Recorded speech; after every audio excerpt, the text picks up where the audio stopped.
This is going to be your guide for cooking in Pokemon Quest on the Nintendo Switch. Now, cooking is one of the most useful things in the entire game because it gives you access to new Pokemon. These Pokemon can be used for training, might just naturally be a higher level than your team, or can also be used to prepare for the higher level adventures that you might face. That if you can get a type advantage by farming high level Pokemon, then it's going to make your day a lot easier. But the thing about cooking is, it's kind of weird. Like, for the most part, it makes sense because we have these colors right here, and if you see, it says soft and small, but then we have some hard ingredients, and then we have some other ones, hard and precious, precious, and precious. So if you just kind of read the game text, every once in a while when you go into an adventure or you leave a quest or something, it gives you a little bit of a blurb, and sometimes it relates to cooking. So you can see that precious ingredients will give you rarer Pokemon, but then also some of these other ones might have something to do with how you make food. Now, the first thing I want to dispel is that AutoSet does not give you the recipe that you're set on. AutoSet is literally just a random roll, and it might discover something.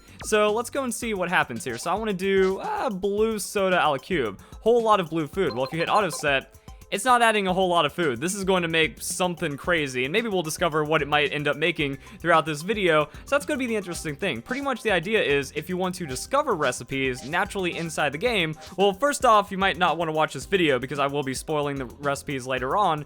But also, it's going to be one of those things where once you understand how to make the food, it's still a little confusing. Because you might be thinking you're reading a recipe correctly, but then when you actually make the food, it turns out to be something else. A few minerals and a lot of soft things. Well, I know what soft things are, but how much is a few? How much is a lot? What is a mineral? And that is where we get into the first friend of this video, which is this list. So besides color as well as texture, we also have a classification. So mushrooms are the ones that look like mushrooms. For the most part, you can figure that out. But what about sweet and plant and mineral? Well, those are just a little bit more obscure, and we can see that it actually breaks down really easily. So it looks complicated when they're all jumbled up, but if you can put them in the same rows, then it makes sense. Mushrooms are mushrooms, sweet are going to be the blackberries and honeys, minerals are actually going to be the ice. So you see blue, and you think it might be like a weird fruit or something, but it's actually an icy rock. So it's a rock, it's a mineral, that pairs with fossil, and then we also have plants, which are going to be the big roots and the apricorns. So that makes a little more sense when it comes to the recipe book, as well as unlocking some recipes. As we can see, I have made the hot pot a la cube at some point, but what about the amounts? So a lot of mushrooms and a little red. How much of what do we put in?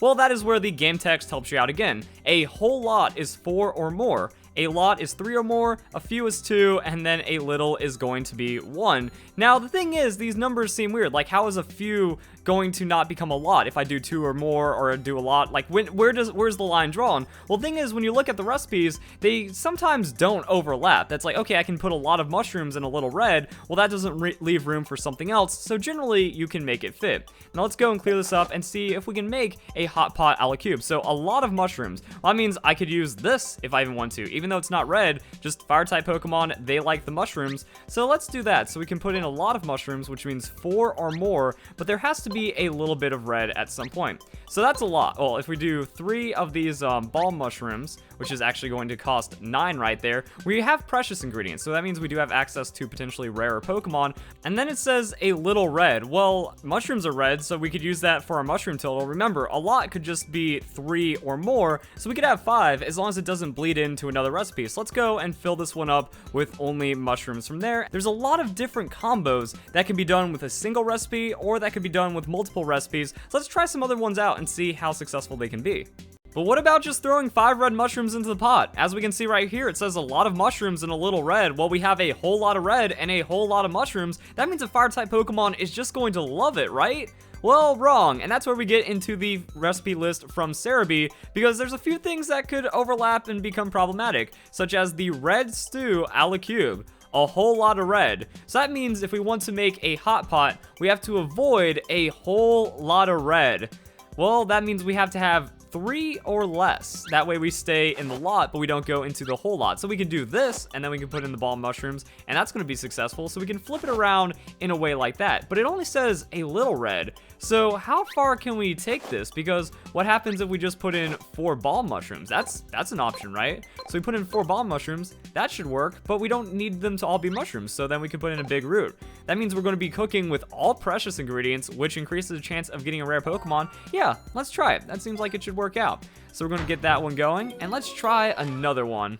What else could we do? It does only say a lot of mushrooms and a little red, so what happens if we just kind of use them both together and then leave some empty spaces? So that's going to be a big mushroom right there, and that gives us a lot of mushrooms. We have more than a little red. We have a few red in here, so that should be pretty good. But what happens if we just throw in 2 other things? Now we have to make sure we might not be stepping on other toes, because look at this. If we put too much gray in there, that could be a problem for a recipe. So let's just mix it up. What happens if we just add well, we don't want that to take over, but let's add some extra colors in here and see if this will attract a fire type Pokemon, and then we will start cooking. So I'm gonna go run some adventures. I need to also recharge my battery, and then we're gonna see what we ended up making and kind of figure out how this whole cooking thing works in Pokemon Quest. And we're back from our expeditions, but as we can see, we are already on an immediate failure. We got a very good, but it's a sludge soup.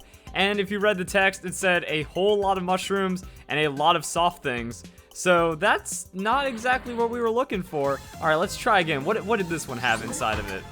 So this one was on the right, and this one is going to be a gray porridge a la cube. So we put in too much gray for that one. That's a little unfortunate. That's going to come and bring us a, what is that? Venonat. Apparently Venonat's a gray Pokemon. All right, so the last one has to be fire, right? We couldn't have screwed up all of those because we did the recipe right. But as you can see, there's things that are just a little off, and then hot pot a la cube. So interestingly enough, the one that seemed like it made the least sense because we mixed in random colors was actually the safest because it didn't get in the way of some of the other recipes. So we have a hot pot a la cube, and now we finally get to attract a fire Pokemon, and here comes a Ponyta. So let's take a look at the recipes, see what happened, and maybe we can learn something from it. So too much mushrooms, too much soft, that gave us a poison type Pokemon. And then when we were talking about a whole lot of red, well, also a whole lot of gray is just going to make you a gray soup. And then the one that looks the weirdest, the one that feels like it should have mulliganed, actually gave us what it wanted. And that's because one of the big takeaways from this guide is that you will make mistakes. So don't get discouraged and try to make the best of a bad situation, but also that mulligans will only mulligan if you do not create a valid recipe. So as long as you know you have the right ingredients for the recipe and you're fairly confident that it's not going to overlap with anything else, then you are good to go. As you can see, the one that was weird was the poison one because then it got us on the texture. We weren't worrying about soft or hard for fire type Pokemon, and next thing you know, we got a poison type, but then just kind of mixing weird things together gave us enough for the fire type. Also, I guess I recommend just keeping a notepad around that, you know, if you have something successful, make a note of it, try to remember what it was, and that should actually help you if you really want to min-max, if you really want to optimize getting the right Pokemon, and that should be pretty good right there. Now, what about actually obtaining the ingredients? Because the interesting thing to note is that the ingredients, that's all there is. That's all they're used for. It's just getting Pokemon, which can be used for levels, relearning moves, or getting a stronger team together. So you just kind of want to farm up the ingredients and then make food as you need to. As you can see, you're going to end up with a lot, which is why you might want to switch over to the new pots. As you go higher and higher through the game, you're going to get better and better pots, which will actually give you stuff. So more kinds of cooking pots will be unlocked as a quest reward when you progress through enough expeditions on the island, and it will allow higher level Pokemon to appear. So as you can see, I don't get this silver pot yet. Then it cycles me back down to the regular pot, but this one takes 10 ingredients each. So that means I'm gonna have to be using 50 ingredients if I want a higher level Pokemon, but that gives me more experience and that's gonna be better training. Now, a reason why this is important is because a same type Pokemon as the one you are training will give bonus experience as well as a bonus chance for getting a new move or a successful move reroll, which is why this is actually something that you need to master. And what about just like grinding and stuff like that? Well, that's what it is. It's a grind. If you haven't noticed, this is a freemium game. It's going to be a smartphone app in late June. Right now, it's just available on the Nintendo Switch, and that means they pretty much just want you to waste time all the time and grind up and slowly progress over an extended period of time. So we have 30 minutes till I get my countdown. You can pay money, or you can try to like get these batteries up over time through your PM points. That's kind of it. So they want you playing once a day to get your PM points, and then they want you coming back, you know, every couple of hours. Maybe if you play twice a day, you open up in the morning, you do a couple of quick expeditions, you do it in the evening, you grab your points. That's kind of it, and then you're going to slowly acquire stuff.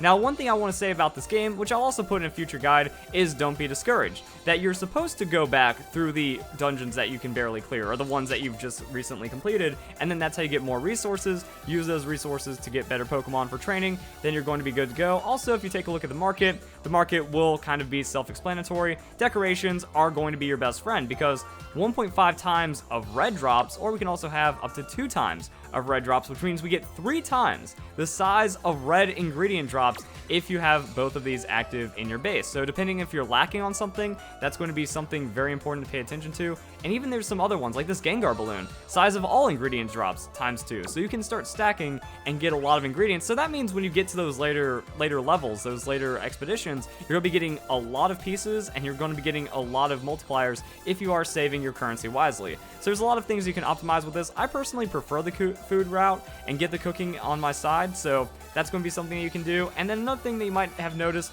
is that if you click on the expedition right here, you can see what this means. So these are going to be the resource drops. We have a higher chance of gray, red, yellow, and then blue. So if you also are targeting a specific one, try to just run through and figure out which one is going to be best for your needs at the time. And I think that should cover everything. So I hope you guys enjoyed the video.